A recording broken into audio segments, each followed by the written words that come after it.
welcome. Thank you. This is not so long, so it's great. And it's funny, so we can kind of discuss about it as I go along, because we're more kind of relaxed thing. Mythologies of Contemporary Art. This lecture is about what I see are the preconceived ideas, which still affects us today in our studio as we make our work, but mostly when we try to bring it to the public. I start this by kind of bringing up two stories. The first one is that I think that if Magritte was alive today, most likely he would be working with video. I don't think he would be painting. And also another story is that I have this fantasy of this Italian painter in the 16th century who painted the Square of Malevich. So he did basically the black painting in the 16th century. He's from Hungarian origin and moved down there with his family. But you know, when he painted the black square, they thought he was crazy. So they burned the painting and they killed him and all his relatives. So today there's no proof of... Escape? Yeah. Chocolate all cake. his relatives. So there's no proof that this guy made this black square painting, 400 years ago. But doesn't mean it doesn't exist, because we have no proof of it. So, and that for me, the story brings into question is, at what point does something start to exist? If he did make that painting, he told it to a friend, but it's still not recorded down in history. Does it still exist? How many people do you have to tell before something actually starts to exist? So, for me, both the Magritte and this story is just to kind of introduce the idea that whatever exists or whatever we do is always attached to the context, that it doesn't exist outside by itself, that it's always relevant to where it finds itself. The relation between the work and its environment. Why I became involved in making this kind of lecture and is that for years and years, I've been making work for a long time now, 15 years or something, and it's only in Amsterdam in the last 3 years that I kind of finally got my freedom to basically do as I wish kind of stuff, or that I became aware that I was just following guidelines. And then I started to ask myself, well, if for so many years I was able to produce work to the point of having shows going to Europe without having myself in it, because I remember in my first painting class, the guy said, okay, well, just go ahead and paint. And my thoughts then was, well, I have nothing to say. And it's like for 12 years, I never had anything to say.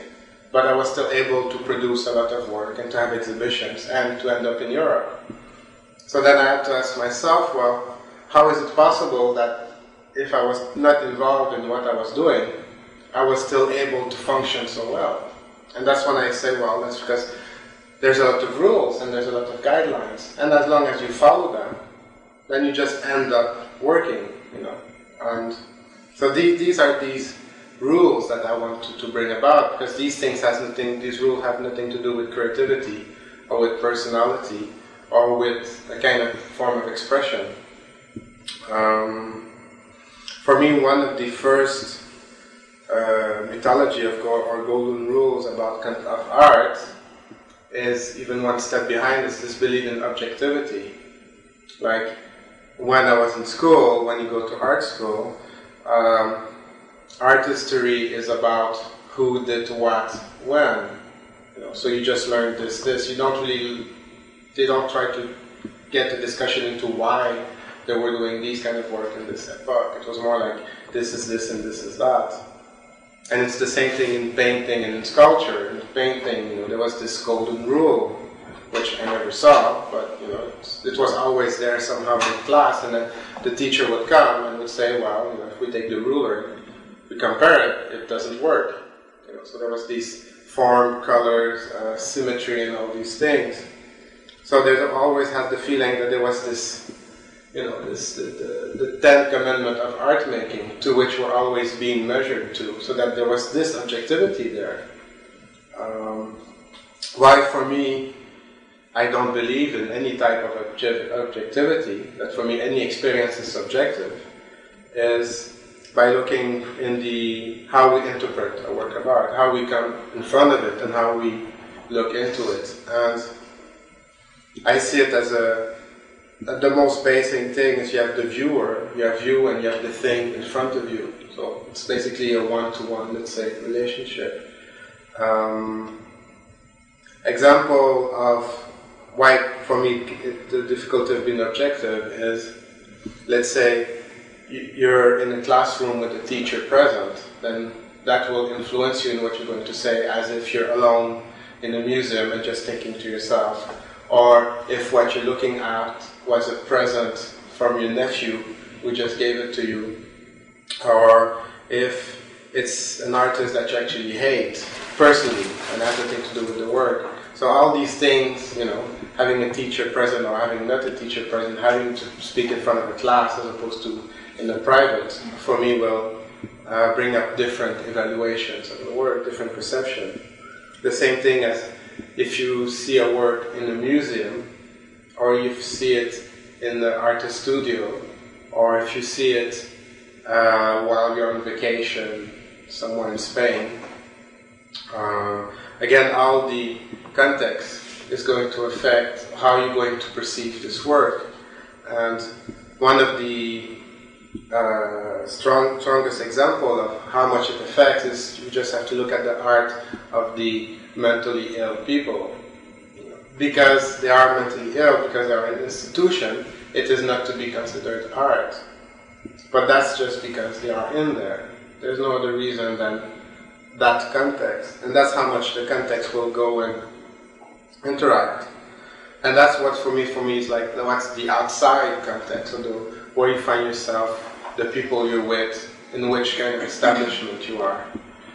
But there's also what I call the inside context, which is about how many books you've read, how much you know about art history, or philosophy, or that stuff.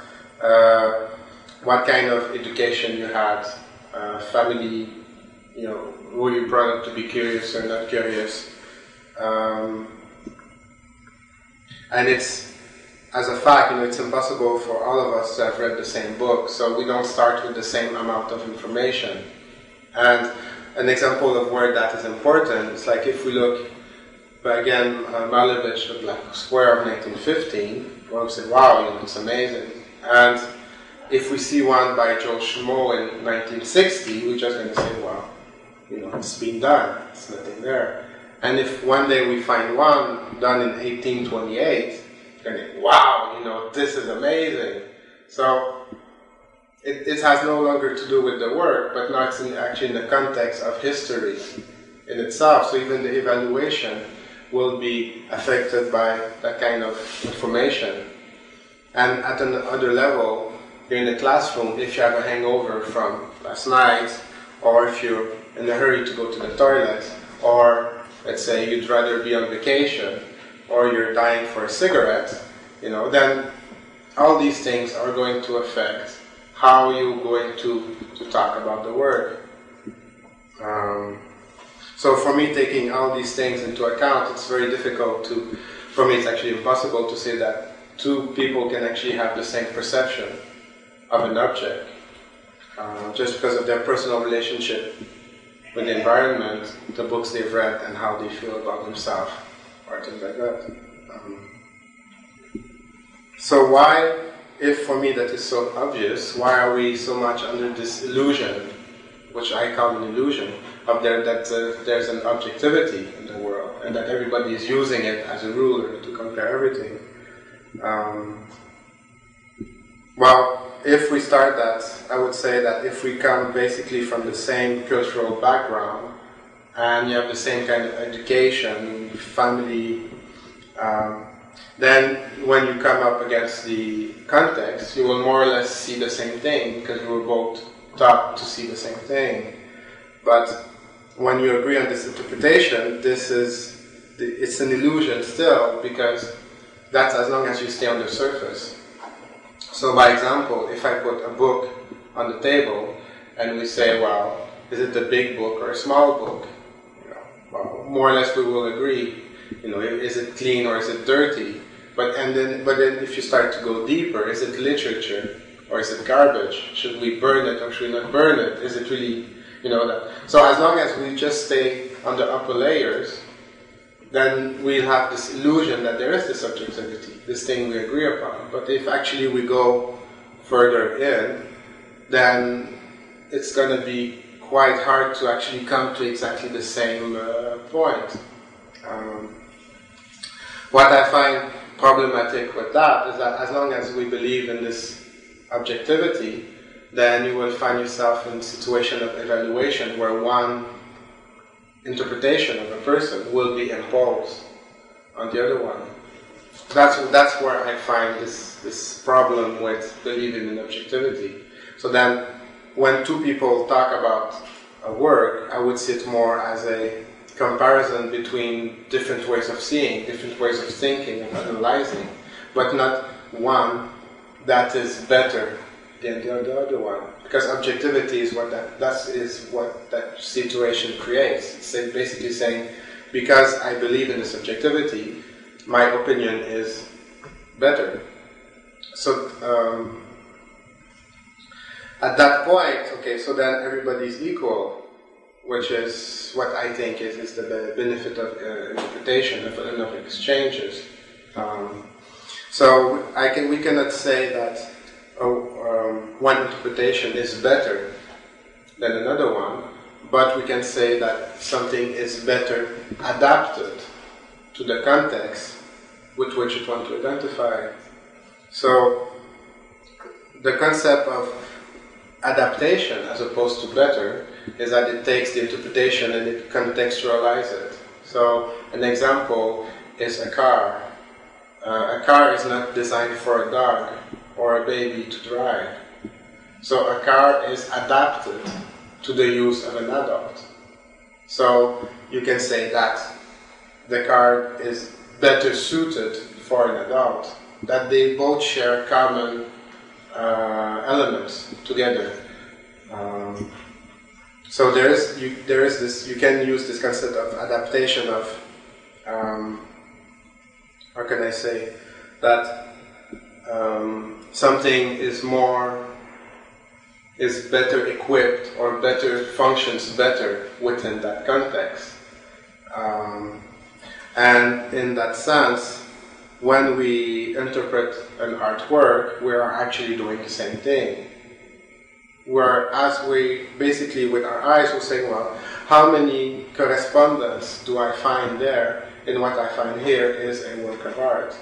So basically, you're not evaluating the work of art as a thing outside there, but you're trying to find how many corresponding elements between you and the work, between your definition that you have. So you're basically looking which piece is better adapted for your use in the definition of a work of art.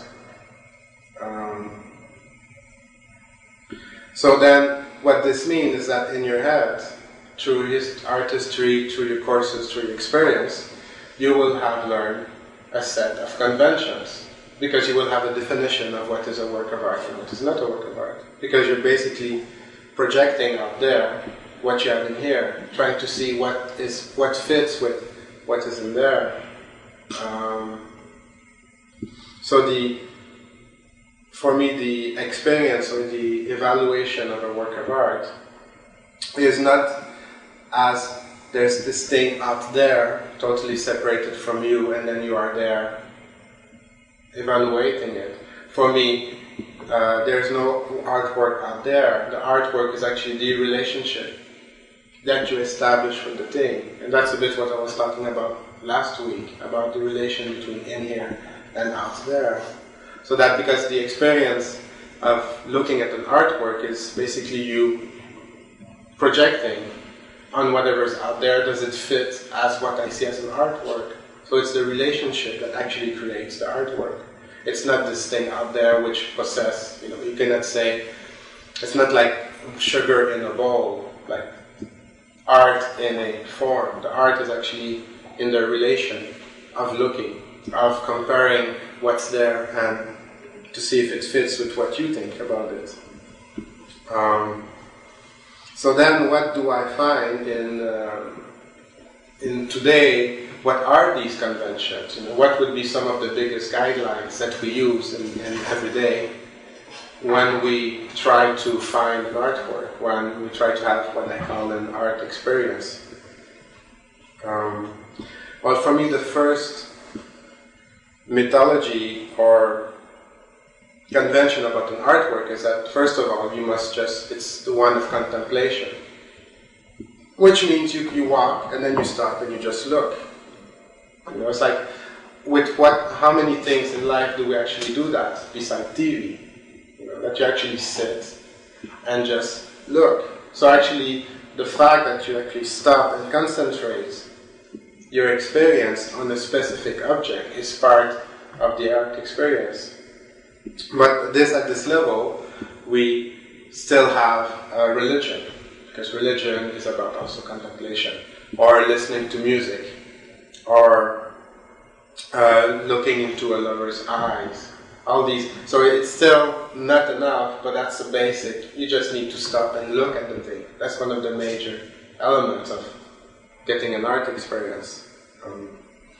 One of the second mythology is that it must have a visual body. It must be something that you can actually see. I would say touch, but you're not allowed to touch. But basically it must have a visual element to it. In the last years, the last 50 years, with conceptual and kinetic art and all these other forms of art, that has a bit expanded. But still, there must be something somewhere to which you must focus your energy to. And so that takes a lot away, like religion kind of falls away there, and music kind of falls away there. Another point that's very important is that an artwork must be shown in a place where artworks are shown. So it must be shown in a museum, or in a gallery, or it must be shown in an establishment where art is to be presented. And when that is not happening, you will notice that there will be a lot of publicity telling you that there will be art happening at that place. So if they go ahead with a good old warehouse or any other place, airport, you know, that enormous poster telling you that art will be present at that place. Or they will put the word art as part of the form. So then you have video art, performance art, kinetic art, or art space, art site. That's also very important, that it has to be in a place where art is recognized, where it is shown. Another mythology, is that that place must also promote contemplation.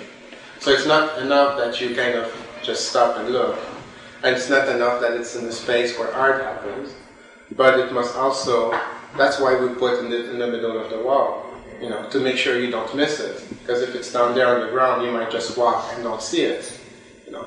So, or if you just look down there, you know, we're still doing the same thing, that we must put it in a place where we're sure we won't miss it. You know, like, to the extent that, for me, if I look in a museum, well, a museum for me looks more like a sanatorium than actually an art place. Well, it actually does look like a regular art place, because all signs of everyday life have been taken away. You go there, and the only thing that's there is art. Sometimes there's these benches, and then you're not so sure anymore if the benches are art or not. Or you got the fire hose in the wall. These can be tricky also. You know. Another very important thing about an artwork is that it cannot be anonymous. So it must always have a name attached to it somehow, somewhere. And if we don't know who made it, you're going to have a card which is going to say anonymous to it. Or school of ancient painters or a school of after the school of, you know. But an artwork must always have a name. It must always be identified. It cannot be anonymous. To the extent, and I mean that, I don't know how prevalent that is, I'm sure it's still prevalent today, but like an artwork before, 50 years ago was not finished until you had your signature on it. That's how important the identification process is, or to the point then, as well as today, you go to a gallery and get me 2 Rauschenberg and 2 Warhol, my sofa is blue. They don't even need to see the thing, as long as they have the name, then it's fine. Then they'll be happy with it. So far, for me, what I'm describing is not typical of an art world, necessarily of the art world, but it's basically the Western culture. It's basically how we are bred, or how our education is made, that we have to, everything has to be compartmented, totally defined, totally structured. Why for me this is important to talk about is because for me the action of being aware is that it gives you a choice to either do it or not, to actually work within these rules, or to actually try to find another way out. For me, it's a bit the same way that before I went to Holland, I was making painting, sculpture, and drawings because I thought that's what art was about, making painting, sculpture, and drawing. I never knew I was making them, I was just making them because that's what I had been taught. Until by myself, I kind of saw, well, actually, these are just conventions, the painting and the sculpture. And for me, it's still another step removed to say that all what I've listed so far are still very factual elements which are there, and I think that we can make a choice of either following them, or actually that if we can identify them, then we can actually try to see how this comes into our work, and to work outside of it, to see how working like that is keeping us away from some experiences, and if we actually start to move away, what other kind of field is possible. Another mythology, which I think is maybe one of the most important things, is that what you see must be official, have its letter that it's art. You must know that what is in front of you is art. If not, you won't have an art experience. So it must have its letters, its official letters. And for me, where that comes from, again, is from the education system, where you're not sent to school to think, but you're sent to school to learn what's right. And you learn also, and you don't learn right by being right, you learn right by not being wrong. And you not only learn right by being wrong, but you also learn that it's wrong to be wrong. So basically, when you go to school, basically you have the square peg and the round hole. Before you actually stepped into school, the square peg and the round hole were already there. So they have totally nothing with you. Basically, you have to learn to put it in the right hole. And if you put it in the wrong hole, you're not being creative. You're just being wrong. And I find that this mentality, basically, that then there's a possibility of growing up, that life then becomes a slalom of avoiding being wrong all the time, as opposed to just being your own personal right or your own personal way, because we are taught constantly not to be wrong and not to think for ourselves.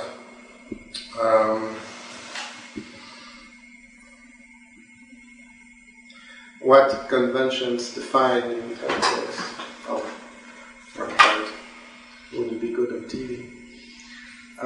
Also, they teach you, not to trust your senses. You shouldn't question the master. You should just kind of more or less keep quiet and just swallow everything they give to you. So they actually not only teach you that it's wrong to be wrong, but also not to trust your senses, like curiosity killed the cat. And for me, why I talk about that and why I find that so important is that then today, when somebody goes into a museum and sees a work of art and don't feel anything for that piece, then you feel he's wrong. Because that's how he's being taught. So, because it's in a museum, and because it's being baptized as art, then it must be art. So even his own personal experience is now irrelevant, because that's the way we are being taught.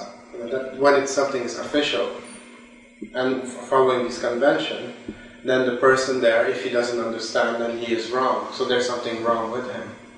So that's why I find that's also dangerous in not trusting your senses.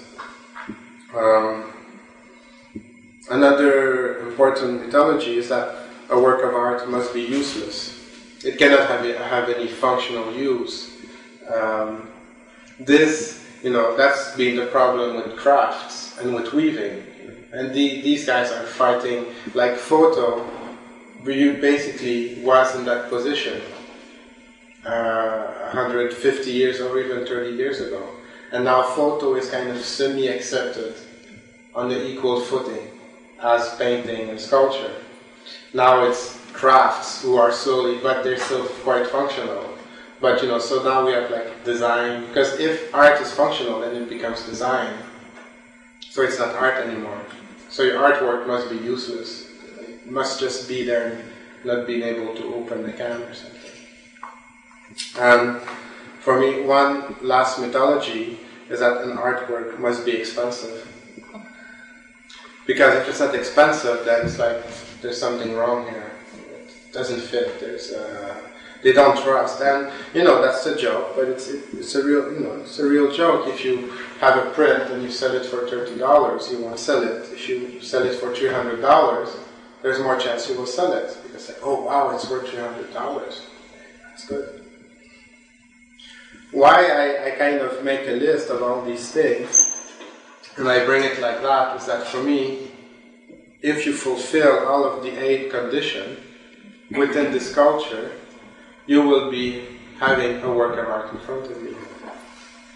And that is irrelevant of who made it, what was his intention, what was his feeling, what was his personality. So if you have all these things, you will have an art experience.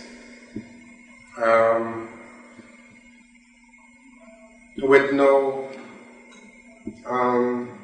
input at this point of any personal history or intentions. So for me, why are we still making it? Where's the power of attraction or interest or meaning? I mean, if it's not in this rule-following system, then what for me is then left? What's the alternative if we want to function outside of these rules?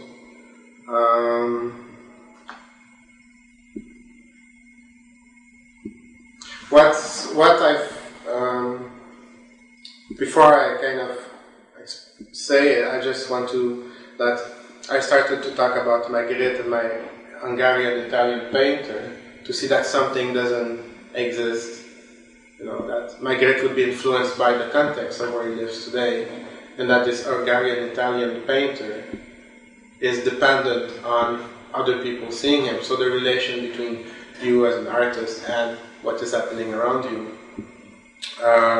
And then to talk about objectivity and subjectivity, that was to go one step further, to say that not only are we influenced by our environment, but that how we interpret a work of art is actually attached to what we know, to what we feel, to what we think.